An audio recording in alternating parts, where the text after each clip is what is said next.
Well, being that you're Well, you get closer to the camera since you're shorter. Yo, your boys are in the building. Arcade podcast, press start, let's go.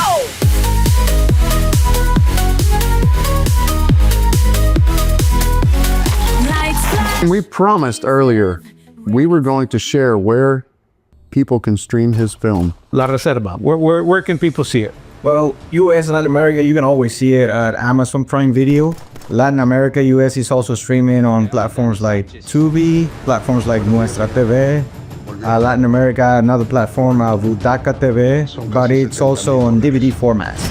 And you can find those on the store on Amazon, Walmart, and some other stores. The funny thing about that, I don't know if you remember, I had an interview with DJ Cubanito. I saw that on the last record that Don Omar released, he had like 4,000 or something like that prints of CD made, which I thought was kind of curious, right? So I'm like, let me look at that, right? So I went to look, and like DVDs for movies and CDs, they're still popular. And there's places where that is still mainstream. Really? Yes. Back in 2005, DVD and Blu-ray sales raked in $16 billion. Fast forward to 2024, and they're barely cracking $1 billion, a 93% nosedive. In '99, CDs ruled the racks with $14.5 billion in US sales. Today, streaming owns 84% of the music pie. Physical media limps along at just 12%, about $2 billion. Unless you spin vinyl, you're basically renting your favorite songs. Remember your friend's DVD box set? Good thing, because in 2020, Warner shelled out $425 million to yank the show from Netflix and park it on HBO Max. Bottom line, streams disappear, discs don't. Own it or risk pressing play on an empty shelf. This episode of the Arcade Podcast is brought to you by Don Ray, serving up bold, authentic Mexican flavors right here in Houston. From mouth-watering tacos and sizzling fajitas to fresh aguas frescas and homemade salsas, Don Ray is the real deal. Family-owned, made with love, and packed with flavor. Don Ray brings the taste of Mexico to your table, and now with 2 locations to serve you, it's easier than ever to get your fix. Stop by today and tell them the Arcade Podcast sent you.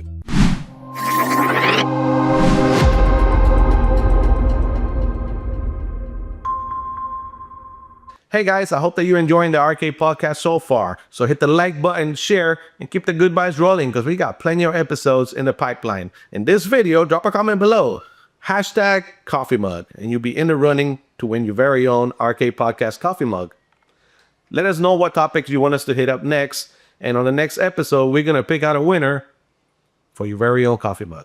Appreciate the love. Shuno! The fact that you have DVDs of the movie is great. Yeah, absolutely. Yeah, and somehow you order it online, it'll come on the mail, but somehow it's selling on DVDs. I mean, I was really surprised. I said, okay, I guess a lot more people. But here's a question that I had. If you go to Studio A, right, you're gonna see there a collection of Friends.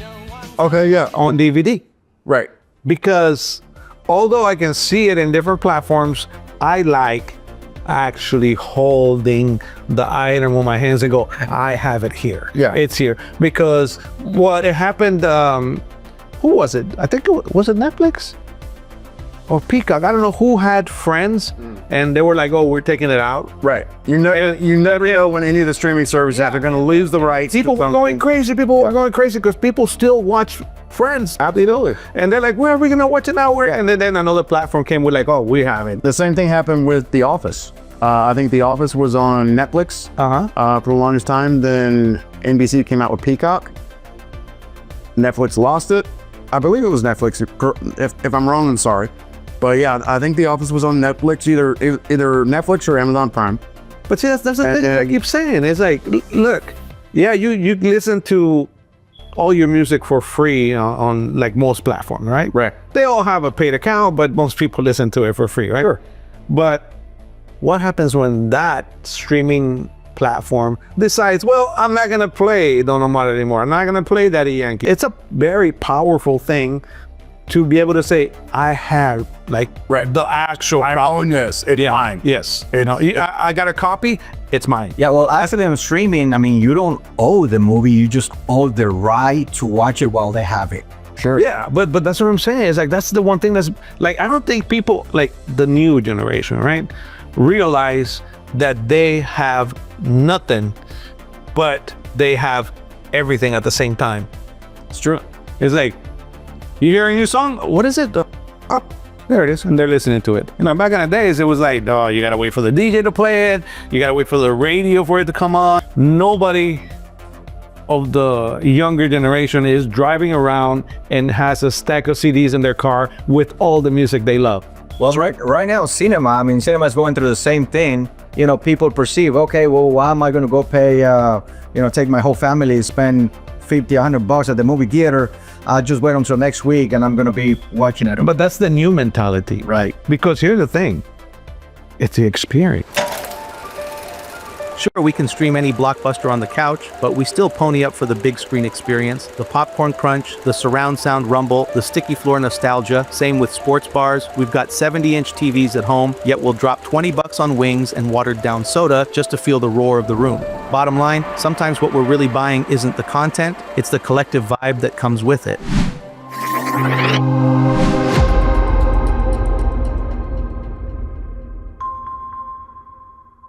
Not sponsored by Dos Equis, but I'm not ruling it out. So, Dos Equis, if you're watching, give us a shot.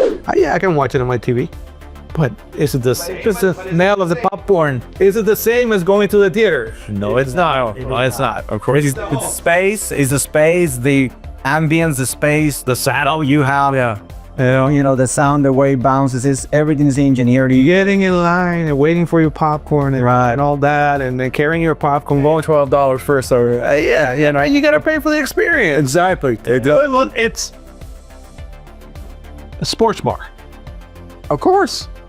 Hooters, Ojos Locos, all these places, right? It tastes better over there. Like, it's just it's the ambience again, the ambience, the music, you know, they're having all those TVs. You're not looking at any one of them, but they're all there. They're all there. They all matter the experience. Exactly. My father, he used to tell me a story about his uncle having orange trees at his house. You know, in the middle of the night, here comes a bad cousin stealing the oranges out of his uncle, until my uncle caught the kids and they said, "You all come over here. I don't see why you're doing this to me. You know, you can simply ask me for the oranges and I'll be more than happy to give them to you." So one of the kids replied, he says, "Yeah, but they won't taste the same." It's the experience. It's absolutely. It's the sneaking out. Yeah, it's the sneaking in and making, you know, not trying to not get caught and taking the, yeah. So same thing about going to the movies. It's not like you can have a beer here, you can have a beer at, you know, the sports bar, you can watch a movie on your TV, or you can watch a movie in the theaters. It's just, the feel is not the same. It's the experience. Actually, as a matter of fact, and I don't know if I circled you in on this podcast idea, the last Blockbuster. Video store Welcome to Blockbuster Video. is popping up all over the country. There's one near you. Blockbuster Video. Wow, what a difference. Stay tuned for that one. Yeah, the last Blockbuster. Last Blockbuster. There's still one, and mind you, it's not completely the full-on experience because you walk in there and they have the movies and all that, but you already know that you can just stream them. But you know, it's still it's Blockbuster. I live the whole process, right? I got to have the Blockbuster. I forgot what the membership was called. Platinum. I don't remember.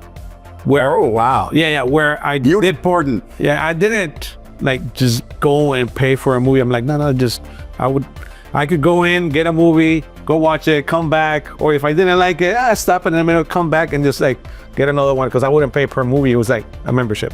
Yeah, that's when it was already starting to trickle to what it is now. Yeah.